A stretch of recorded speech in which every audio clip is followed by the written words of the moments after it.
today's guest is Dr. Robert Friedland. Dr. Friedland is a neurologist at the University of Louisville in Kentucky, known for his research on Alzheimer's, brain health, and aging. And today we're discussing his latest book called Unaging, the 4 factors that impact how you age. So thank you so much, Dr. Robert Friedland, for joining us today. Thank you, Jesse. My pleasure. So I was reading in your book that as many as 10 to 20% of people with dementia may have a treatable or reversible disorder. And it seemed like a lot of this was from like the polypharmacy, where you have a lot of elderly people that are taking 5 or more medications. So how common is it for this polypharmacology and like this kind of temporary onset of dementia? And does that get confused with Alzheimer's? Well, it's a very good and very important question. And we really don't know how common it is, because if you do research in this area, many of these patients would never get to see a dementia or cognitive disorder specialist because they would be managed at an earlier stage. But the reality is that many older people are taking many medications, and some of them can affect their thinking and memory. And the medications can interact with each other, particularly anticholinergic drugs, which have effects on the memory, can be problematic. And the particular one here is Benadryl, which is a decongestant or a sedative. So it is not uncommon that people who take this regularly can have cognitive impairment and not realize it. In your book, Unaging, you basically say that there's 4 you have kind of the 4 reserve factors to help you stay young. You have your cognitive reserve, physical reserve, psychological reserve, and social reserve. So would you want to kind of go through the 4 factors that help you to age, say, slowly? Yes, certainly. The idea of reserves comes from military actions where some troops are kept aside and not involved in the battle until whatever time is perceived as the best for them. So their reserves. Similarly, our function will be determined both by what disease or disability or difficulties we have. But that is an interaction between the disease process and the reserve capacity. So if we have greater reserve, we can have considerable impairment without it causing functional impairment. My favorite example is Roger Federer was a great tennis player. And if he had to carry a 50-pound pack on his back, he would have impaired function. But his function would be impaired less than if I, also a tennis player, if I had to carry a 50-pound pack on my back, my impairment would be much greater because my physical reserve capacity is less. Because I'm not as young as he is, and I'm not as strong, experienced, talented, and gifted as he is. But similarly, we have cognitive reserve, which is the ability of the brain to work well, even though there may be some impairment. So it's been well documented in studies around the world that education is protective against memory impairment with aging, and specifically memory is the ability to resist some degree of Alzheimer process in the brain is better in people who are educated. That is called cognitive reserve. So many people have a significant amount of Alzheimer pathology in the brain, but they have no impairment.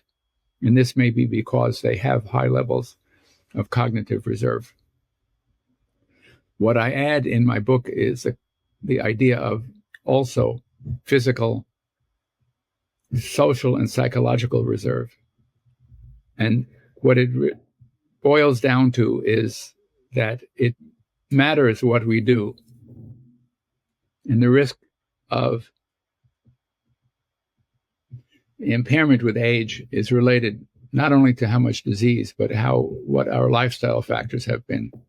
So our cognitive reserve is impaired, is increased not only by education, but also by being cognitively active throughout life.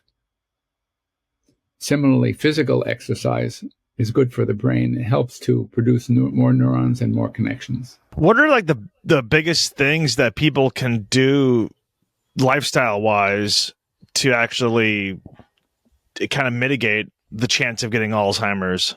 Well, that's a great question. Thank you. So, first of all, it's good to be mentally and physically active throughout life. So it's not just physical activity. It's not just for young people. Everyone, nearly everyone, is capable of some amount of physical activity. If you can't run, that doesn't mean you can't have exercise. So walking is a very good exercise. And it's good to be involved in mental tasks which involve learning. So watching Seinfeld on television does not involve learning. Doing something like learning a language, playing a musical instrument, or reading a book may certainly involve some degree of learning. And the brain is an organ for learning. So it's good for the body and good for the brain to be involved with things that involve learning. And there is a great interaction between these reserve factors. So the more socially active you are likely to be more involved in learning and more involved in physical activity because you have to go to join a group or meet other people. So social activity as well as psychological reserve, where you maintain the ability to resist negative effects of stress and depression and loneliness. So having a lot of friends is a protective factor. Having fewer friends and suffering from loneliness and depression is a risk factor. What would you say are the maybe like 2 or 3 of the biggest things that people do that if they cut out would reduce their risk of Alzheimer's? I mean, people always talk about smoking, etc. Is there a few things that really up your chances of getting Alzheimer's? Yes, smoking is obviously bad for you.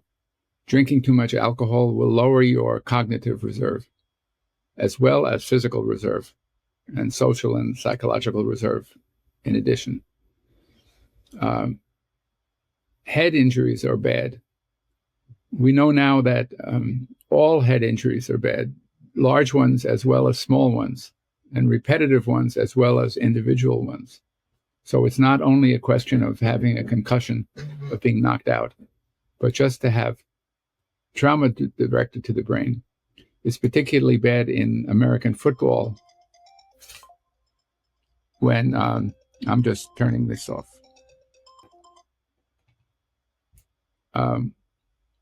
Where many players get frequent concussions and they suffer from chronic traumatic encephalopathy when they get older, where they have disorders of movement as well as trouble with memory and depression and in some cases suicide. And I shouldn't forget that diet has an important contribution to that. So one of the most important parts of physical reserve is, of course, the health of the body, the health of the heart and the lungs and the liver and so on. But also our largest environmental exposure is to the microorganisms that live in the gut, which are responsible for a large amount of our metabolism and monitoring and shaping and establishment and functioning of the immune system. And the immune system is an important component of Alzheimer's disease, as well as heart disease and stroke and cancer. So if you eat a diet with a lot of meat and beef and pork, you will have a relatively more angry or aggressive immune system. If, on the other hand, you eat more fiber fruit and vegetables, brown rice and kidney beans and other good things that are plant-based, you will have a less aggressive, more tolerance-inducing immune system, which will have a beneficial effect on immunity in the brain and the heart, and perhaps also have a lower risk of cancer. So for most of human history, people didn't have the opportunity to eat meat all the time, certainly not 3 times a day. And red meat has no fiber at all. It does not have food for our intestinal bacteria. Dr. Friedland, I lived in South Korea for a year. I taught English there. And if you've ever been to South Korea, they pretty much do a lot of things that they say would be wrong. Like they have a really high smoking rate. You know, the U.S., I think about 10% of adults smoke. In Korea, it's over 20%. They have a big drinking culture. They do, drink a lot of alcohol. They eat a lot of meat. You know, everyone probably has heard of the Korean barbecue, knows how famous the Korean barbecue is. Yet the U.S. has like the 55th highest life expectancy in the world. South Korea has the 3rd highest. So people live significantly longer in a place like South Korea. They also have a very intense, work culture. Yet they have even a higher rate of Alzheimer's than, or it's pretty comparable to what we have in the U.S. It's about 1% higher. But, they're living 5 years older. They have a much older population, and we're only talking a 1% difference between the two countries. What do you think that says about, some of the risk factors that we have, that it only affects them at a 1% higher, even though they have an older population? Well, there are many things that are involved with this. Some of them are genes, and some of the genes are differentially experienced in different populations. There's also questions about their diet. Like the Japanese have supposedly higher salt intake because of soy sauce, and but they do eat more fish, which is thought to be good for you. However, the life expectancy in the United States is declining for various reasons, so that it's quite a complex picture. However, it has been reported that Alzheimer's disease is actually declining in incidence and prevalence in Europe, North America, and Asia, and that this is even though there are more old people. So if you correct the data for survival, if you correct for the fact that there are more old people and more old people have higher risk of dementia, actually the risk is declining by about 20% in the past 20 years. And this is likely to be because we have healthier lives than we did in the old days. So more people were smoking 20 years ago. And I can remember my diet when I went to college. I was eating meat all the time and pizza and cake. And I have a much healthier diet than I have that I have now. And it's hard to remember that actually smoking was allowed at one time in airlines, in the plane, and in theaters and restaurants. So a lot of things are making life healthier, and having these healthier factors have diminished the risk of Alzheimer's disease in these different regions of the world. Yeah, you don't hear that, though. You just said that it's reduced. Alzheimer's is reduced by 20% in the last 20 years. But I guess people always kind of hear about like absolute numbers as you have a bigger population or more people are older. So absolute, you have more people having Alzheimer's, but in terms of proportion, it's actually gone down by 20%. I think most people would be shocked to hear that. Yes, but there are more cases because people are living longer. However, that's not the whole situation. And that remember that all the agencies and foundations, institutes will want to make everything appear as horrible as possible to get more funding. But Alzheimer is an enormous problem because it's so common. So perhaps 30 to 40% of people at 80 have some degree of Alzheimer's going on in the brain. In your book, Unaging, you basically say that Alzheimer's disease can begin 10 to 20 years before the symptoms appear. So it seems like it's a pretty slow progressing disease. So one, I guess it always seems like the easiest way to correct something is to be able to correct it early so you can change course. What are like symptoms that you would have 10 or 20 years? You're saying the symptoms don't even appear. So is there nothing you can do until it's kind of already affecting you? Or is there anything that you can detect that you're able to kind of course correct? That's a good question. The answer is that there is no sign through behavior that the disease is progressing 10 and sometimes 20 years before the first symptoms. But as the process accelerates and does affect neuronal function, there are problems with memory and judgment and route finding and behavior, but not 10 or 20 years earlier. And the beautiful concept here, I think, is there are good things that can be done which will lower your risk and perhaps slow the progression of the disease. And everybody can do these things. It's not something that you would only do if you knew you were on the trajectory to get dementia. If you didn't do anything, everyone should do these things. That is, they should avoid obesity, avoid smoking, alcohol use, head injuries, high-fat diet, a diet low in fiber, and a diet lacking in physical and mental activity and social engagement. You know, one of the things in your book you talk about is a lot about kind of like genetic testing, and it seems like you kind of don't really recommend the genetic testing because you could have some type of genetic markers that would, say, predispose you, but that doesn't necessarily mean that you will have Alzheimer's. So you think lifestyle is a lot more of a factor than anything else? And do you think that getting tested, like oftentimes like you get tested and then maybe you have the markers and then all of a sudden now it becomes like a self-fulfilling prophecy, or you're looking, it kind of messes with your mind, so to speak. Like what advice would you have for people wanting to get tested to try to see if they can prepare for it? Yes, that's a good question. The problem is the most important gene is called ApoE, and the risk factors, forms of the gene, mean you have a higher risk, but it doesn't mean that it will happen. And at the moment, there is no specific treatment or remuneration mechanism in which you can deal with the higher risk.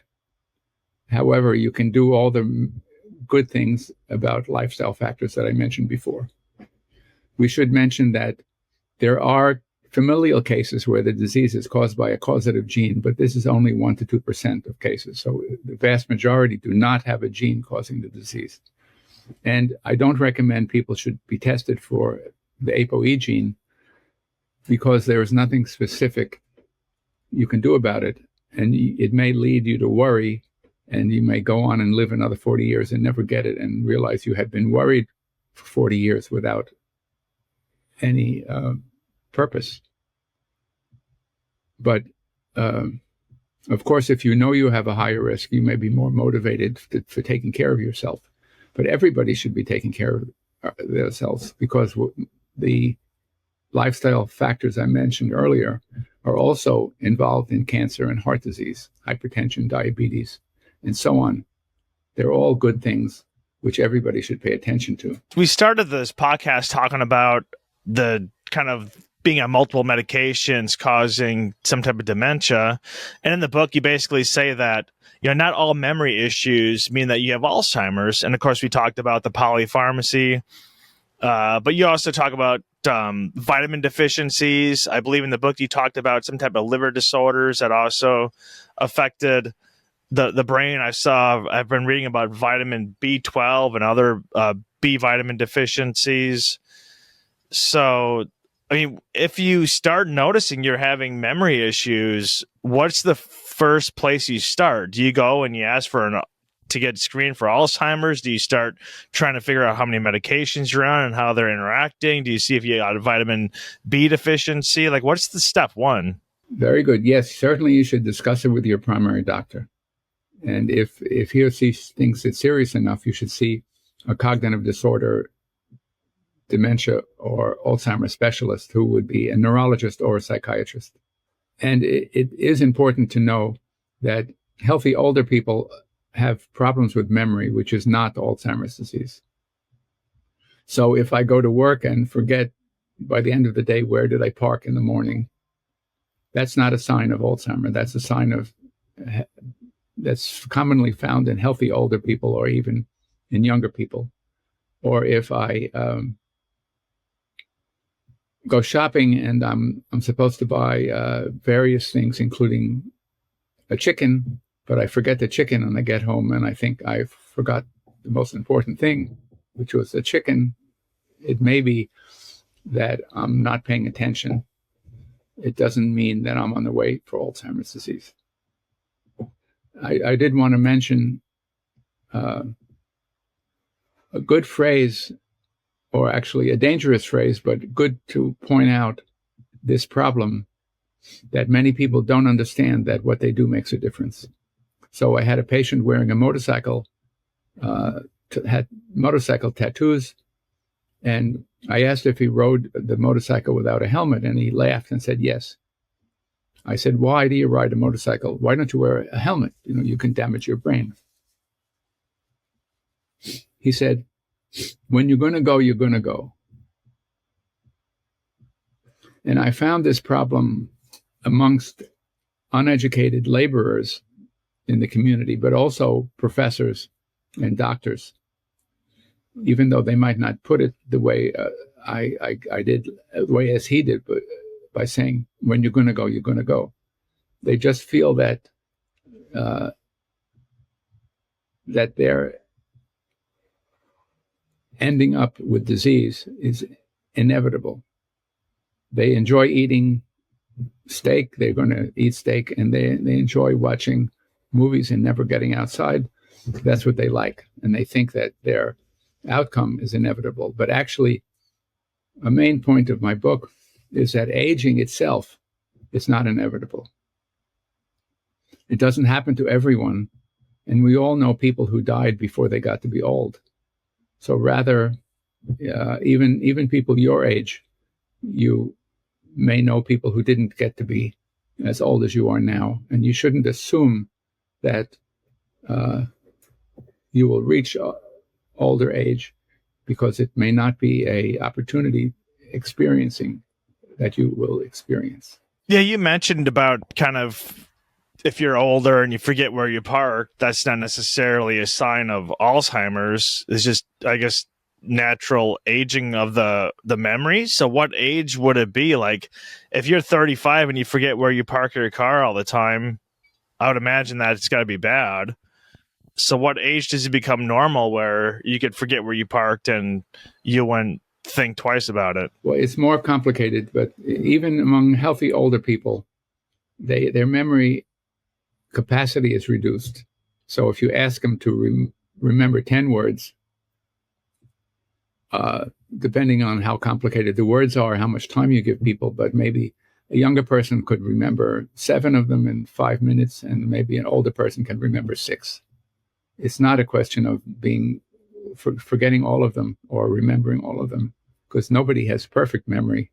And memory is not a individual function. Memory is related to attention.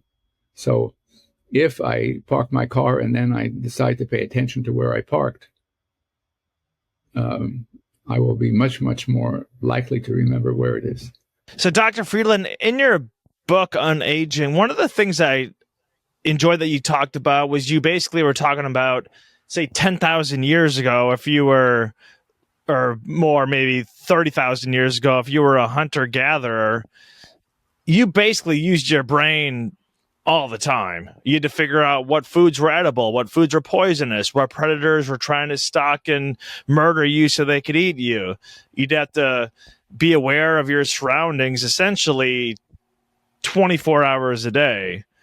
And now, basically, especially now with like AI, right? How is AI going to affect people's brains where it's like you don't even have to do simple, you don't even write your own email anymore. You just have AI write the email for you. So we're not really using our brain that much in relation to 10, 20,000 years ago. And then you also mentioned about one of the biggest factors of like delaying memory issues or preventing Alzheimer's is level of education. So the assumption is that the higher level of education you have more of a knowledge career. So you're using your brain more than, say, blue collar or some type of laborer.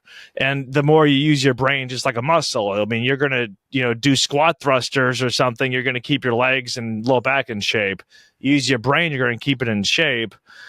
So and then I guess the question is, just as we get more automation, and it's kind of a two-part question, but what is the automation going to do to our brains as we have more automation with AI? And how important is it to actually use the brain like our ancestors were doing 10,000 years ago? Well, this is a very important topic you mentioned. And I've noticed, I live in a very nice neighborhood with lovely houses, and there's a park. Maybe it's 50 yards by 50 yards in grass. And in 17 years, I've only seen children having a catch or playing football or baseball or frisbee even. The kids don't do that anymore. They're all at home, and I imagine they're all on video games. There may be a few who have a basketball net in their backyard, but most of them they're not outside. And that is bad for the brain, bad for the muscles, it's bad for the heart. It's bad for their emotional and social development, for them to be alone and not dealing with other kids. And even for myself, I never had very good route finding ability. I'd get lost in the car frequently, but now that I have GPS, I don't need to remember anything, so that unfortunately, if I have a problem with my GPS, like there's an exit to the highway which is closed, and the GPS doesn't know that, if the GPS doesn't know that, I'll have to use my own imagination for what to do to get home. It would be a real problem, because I haven't used my route finding ability anymore, because I have GPS to tell me where to turn and what to do. Similarly, I don't know any data about this, but when I was growing up, we all spent a lot of time reading. You couldn't be home watch a movie. Maybe once a week. I think somehow on Thursdays there might be a movie, but we had a choice. Everybody in the community had that one movie. That's the only choice they had. And now you can really spend your whole life watching a different movie every few hours or less. And that would also be, reading is more interactive than watching a movie. If you died while the movie went on, the movie would keep going. A movie is not an interactive activity. So I think you bring up a very important point, that these new developments in cognitive capacity, artificial intelligence, and other things will have negative consequences on human function and human behavior. I think I heard in a previous podcast, did you graduate medical school in something like 1977? 1973. So you graduated medical school in 1973, over 50 years ago. So how has the research progressed from when you first got out to 2025? Because it seems like there's still a lot of mystery surrounding Alzheimer's. Yes, well, that's a good question. we have had enormous advances in understanding the genes and the molecular mechanisms of the disease. However, we still don't know why 99% of people who have it, why they got it. And we don't have a way to stop it. We don't have a way to authentically cause disease modification and slow the progression or arrest the progression of the disease. It depends on who you talk to, because there are drug companies that have new drugs which are anti-amyloid beta antibodies, which are effective in removing these molecules from the brain. However, they cause only a minor improvement in function. It's debatable how significant this is. I personally think the improvement with lecanemab and donanemab, which are anti-amyloid antibodies, the improvement that you get from these drugs is relatively trivial, and that is not worth the high risk and very high cost. So the cost of the drugs is about $26,000 a year, but it only improves the function. On one test, it improves the function by 2 points on a scale of 70 points. So that's not a very big difference. It's not something we should all be happy about. Rather, we should be all disturbed or upset that we haven't made more progress. So the pharmaceutical industry has devoted an enormous amount of money, several $billion, to pursuing this particular line of research, which in my opinion has not been productive. As we kind of talked earlier, you talked about the 4 reserve factors to help you basically age gracefully, or, unaging, as your book's called. And we talked about, you have the cognitive, which is, brain power, thinking, memory, learning, your physical reserve, obviously doing physical things, psychological reserve, and social. But I thought the social was very interesting, because there was like a famous Harvard study that followed people for like 80 years and basically found that the number of close connections that they had was the biggest indicator of their longevity. And if you read any of like the Blue Zone books, they always talk about how the people that live to be at least 100, the centurions, all have like this sense of purpose, big friend circles, family circles, etc. And you talked a big part of memory loss and Alzheimer's was depression. So you have less friends, less family members seeing you as you get older, less sense of purpose. All of a sudden now you start having, Alzheimer's, or just, memory issues, because you're just having depression. So how important, especially as you get older, is the social factor, even compared to, say, how much money you have, or how physically active you are, things like that? Well, thank you. That's a very profound question. And social factors are very important. And there is a way in which this can become circular, because if you get to be 75 and you have impairment from Alzheimer's disease or some related degeneration, you might have trouble keeping friends or finding new friends or being cognitively active. So that we're not exactly certain which is coming first, but probably it's almost certainly that both things happen at once.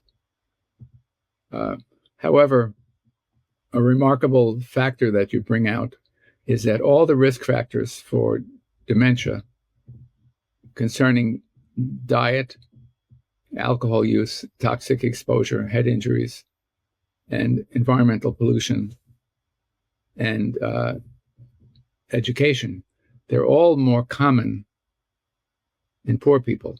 That is, all the risk factors are more common. Poor people have less levels of education, harder access to medical care. They have more head injuries. They have more toxic exposures. They live in areas in the community that have higher rates of pollution. And they have more trouble finding good diet because of difficulty finding, having good supermarket supplies. So it is certainly deserving of a lot of attention how the risk factors, the 4 reserve capacities, can be adjusted to take care of people who have fewer resources, because really everybody needs to be physically active and mentally active as they get older. As the whole world kind of is aging, and you're saying that we were actually having like a 20% reduction, do you think we'll actually see this 20% reduction in terms of proportional? Or do you think that in the US, I think the life expectancy has been going down since 2014, but I think since, a few years after the pandemic, it's starting to go upwards. Do you think that and of course, like Japan and South Korea and China, there's a bunch of other really big population centers that are, India, having more elderly people. Do you think that we'll see that number drop below 20% in terms of relative terms, as just we have way more and more aging? I don't know. And I have learned that it's very dangerous and difficult to predict the future with such complicated things as what we're talking about. But I am worried that everything can get worse, because with the new administration in the United States, access to healthcare is being restricted. Information about environmental pollution is being withheld. Requirements for industry and producers of food and other products and drugs, requirement for them to be honest and forthright about possible risks, that's also been being restricted. And we'll see negative outcomes for all these experiences. Yeah, I thought one of the interesting things in the book you talked about was evolution. And basically, the whole point of, I guess you could say, evolution is it's like the survivor or the survival of the fittest. So it's about passing your genes on. So really, evolution really kind of optimizes for younger people to procreate. And you mentioned about how our ancestors didn't live past 40 or 50 years of age for thousands of years. So our bodies really aren't naturally built to live this long. And I guess the question is, and from an evolutionary standpoint, how do you think Alzheimer's and kind of memory issues factors into longevity? Like, does it factor in at all? Is that one of the easier things to go, because you still physically can move around? Well, that's an important component of our discussion. That is that we are not intended by evolution to live this long, to live as long as many people live now in North America and Europe and Asia. So that evolution is concerned with living long enough to have children, and living long enough so you can help your children grow up, so they can have children. After that, which might be 30 to 40 years of age, continued survival is not necessarily beneficial for the survival of your genes. It's debatable whether grandparents have a good effect or not. But as a grandparent, I think they do. But, also 10,000 years ago, having your grandparents around may have been competition for scarce resources. If you didn't have enough to eat, providing food for your grandfather who couldn't go hunting anymore and was eating, 1/5 of all the food, but not contributing to the education of the children, or so on. That may be the case. And it is widely assumed that there aren't genes that allow survival to late ages, because it's not beneficial for your genes to have a long life. But because of this, people should understand that getting to be old is an opportunity, and it depends what happens to you with this opportunity depends on what you do with it. If you lie back and think that, well, when you're going to go, you're going to go, I might as well eat, drink, and drive a motorcycle and eat badly, because it's fate that what will happen. So what I said to the guy who said he drove the motorcycle and that he thinks when you're going to go, you're going to go, I asked him, does he cross the street? When he crosses the street, does he look both ways? Or does he think, I want to go across the street, so I might as well, just go now without looking because I want to go? Similarly, there's no logical reason why somebody would not pay attention to the health features of their diet.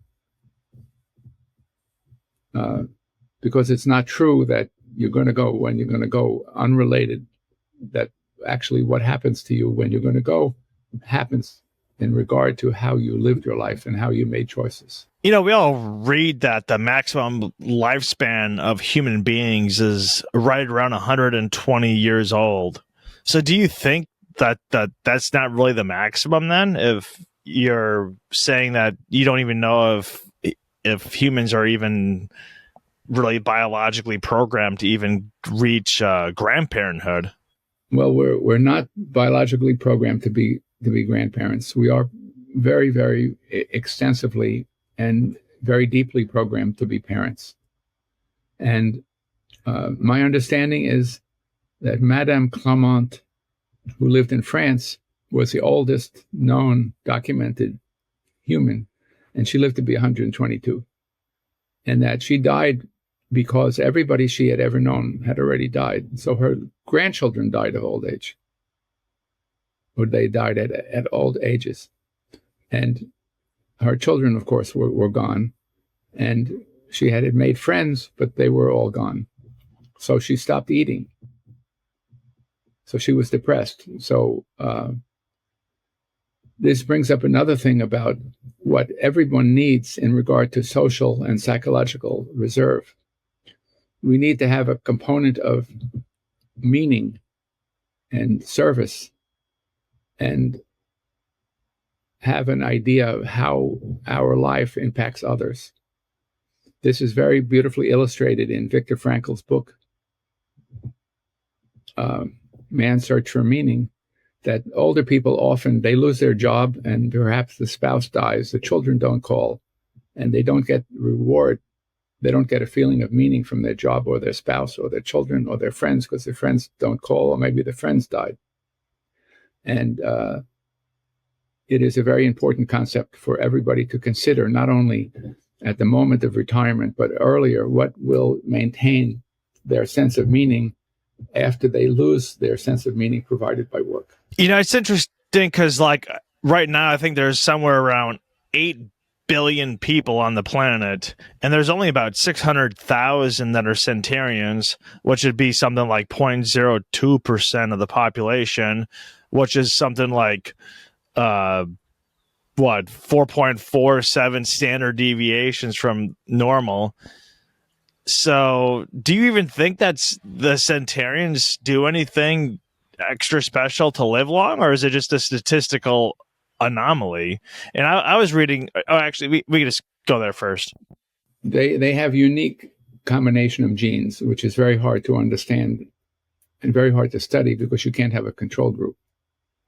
But they have certain genes which lead that, like, they're very, very unlikely to have an apolipoprotein E4 allele or gene, because that's associated with earlier death and heart disease and Alzheimer and stroke.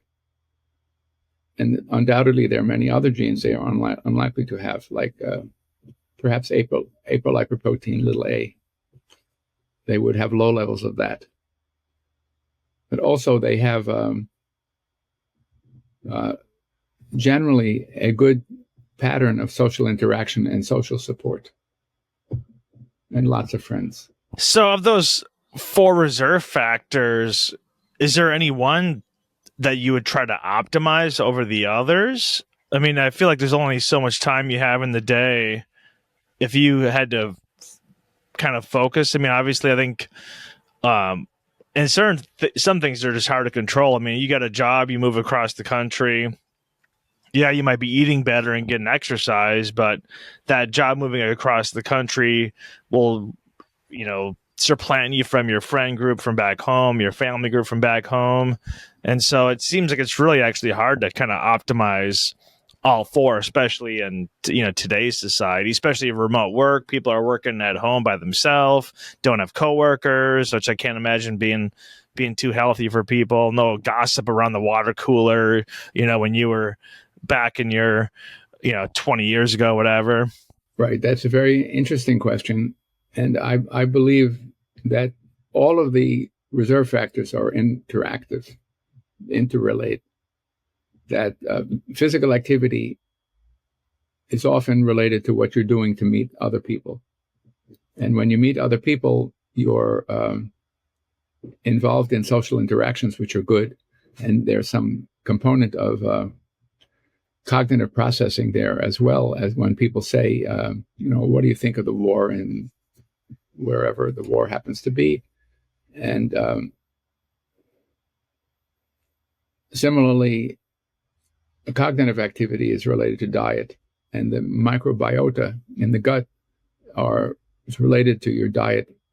They're related to the health of your body, including the mouth and bacteria that live in the mouth, which is related to stroke. And that is related to social and psychological activities as well. Like you may have a beer with friends, and if you that may lead to more beneficial social interactions and participation in groups, which are certainly protective. Although when I played on a softball team many years ago, after graduating medical school, I found it had a negative effect on my physical health because I drank so much beer after every game. Yeah, I remember that in the book. I mean, it's like you switch to tennis after that, but yeah, you go out there, hit a ball, run to first base, and then you don't really get much physical activity. Then you head out to the pub after and pound 8 beers. Is probably not a good net positive. Tennis, maybe you have a beer after, run around the courts for an hour and a half is probably a little bit better for you. I mean, there's certainly activities that are better for you than others. Yes, so that I might have a image for you, but maybe I couldn't find it right away. But that gardening is an example. So gardening has a cognitive component. Gardening has a physical component. And depending on your neighborhood, people may hate your garden or love your garden, or people may come over and say, I love your garden. So therefore, the garden now has a psychological component and also a social component, because you might have your friends come over to say, okay, well, I want your advice. Where should I plant these yellow flowers to interact with these purple flowers over there? So you have all things together: physical, cognitive, social, and psychological, just in gardening. And you can say the same thing for music or cooking or many things. Since we're talking kind of about like evolution and how humans aren't necessarily optimized to be old, because you especially if you're a woman and you're in menopause, I mean, you can't even procreate, which is the whole point. What do you think is the age where you're then really old, and because you're going to die of some type of cancer or heart disease or I mean, you name it, right? I mean, once you get to a certain point, like something's killing you. So what do you think is the actual age when you become old? That's very difficult. It certainly changes from person to person. There are some people who are 45 who act as if they're really old. And I know people who are in their 80s who are quite active. My aunt died at 97, and I remember she lived in Manhattan. My wife was talking to her and said, we're having a visitor from Princeton who's an astrophysicist, and his name is so-and-so. And my aunt said, oh, I heard him give a talk last week at the Institute for Advanced Study or the Institute for Older Adults in Manhattan. So she was participating in a program where various speakers would come and give talks. And she heard this astrophysicist talk, even though she was 93. So she was not old in terms of her participation in intellectual activities. Other people may stop all intellectual activities after they graduate from college or graduate from high school. So there's no specific age which was going to determine such a thing as being old or not being old. Yeah, it's interesting because my parents, they live like 5 months out of the year in Panama, the country. They do the whole expat lifestyle thing. And then I was kind of, when I was reading your book, I was kind of thinking, it's like, so you reach, I don't know, 62, 65 years of age, you retire, you have all this meaningful work. Well, maybe it's not meaningful, but you still have like this routine that you have to go through. You're interacting with coworkers. You have some type of skill that you have to have. All of a sudden you retire. And it always seems like once people retire, you always hear about the person that retired, saved up their whole life, and then they die like a year later. And like you kind of mentioned, like just going to the beach and sitting on the beach drinking all day, you're not really using any of your mental capacity. I mean, so I guess the question is, do you think because whenever I go visit them in Panama and see all the people their age, they always seem just like so engaged. They're trying to learn a foreign language. In the case of Panama, you're trying to learn Spanish. You're making new friends. Like, it just seems like you're having like this big, it's like being back in kindergarten again, right? Or being back in, switching high schools where you have to create new friend groups. You got to figure out, how am I going to navigate getting an apartment in a foreign country? How am I going to navigate getting a car in a foreign country? And versus someone that's just is like, I'm just going to retire, watch Seinfeld reruns or whatever. I mean, and then you do that for 5, 6, 7 years versus going someplace else. I guess I was kind of curious what the expat dementia and Alzheimer's rate would be compared to a traditional retirement. Well, there are all kinds of people in each kind of retirement. So I'm sure there's some people who go to Panama and then sit on the beach and read romance novels and get sunburned and get skin cancer, and that's it. And other people could stay home and live in Weehawken, New Jersey, and stay home for their retirement and become very physically active, involved in the university and social clubs and various activities, keeping them physically and mentally and socially active. Today's guest has been Dr. Robert Friedland, a neurologist, and today we discussed his latest book, which is called Unaging: The 4 Factors That Impact How You Age. So, Dr. Friedland, has 2 final questions. One, where can people find your book? That kind of information. And then secondly, leave us with a final thought related to Alzheimer's that we failed to discuss that is vitally important. Thank you, Jesse. My book is available on Amazon. But please remember my middle initial, which is P for Paul, because there is a guy with my name who is a billionaire in Canada. And that's not me. For a final thought, I would say, remember that it makes a difference what you do. It is a magnificent opportunity, which we have when we get older, which is not denied to many people, because aging is not inevitable. Even at the early ages, like Jesse here, it is not something which happens to everybody. And the older you get, the more your survival is a special opportunity, which is not available to all people. So another patient I had who was 94 would complain to me every time I saw him about everything possible. And I thought it would help him to understand that only 8% of the men born 94 years ago, when he was born, only 8% was still alive. So that in the context of his remarkable survival, perhaps his complaints about pain and difficulty climbing stairs and so on would not seem so onerous and so difficult to tolerate, because it is a outstanding opportunity to get old. And in that context, it should be perceived as a wonderful thing, which is not available to all. My dear friends, that is it for this episode of El Podcast. Once again, if you're not yet subscribed, please subscribe on YouTube as well as Rumble.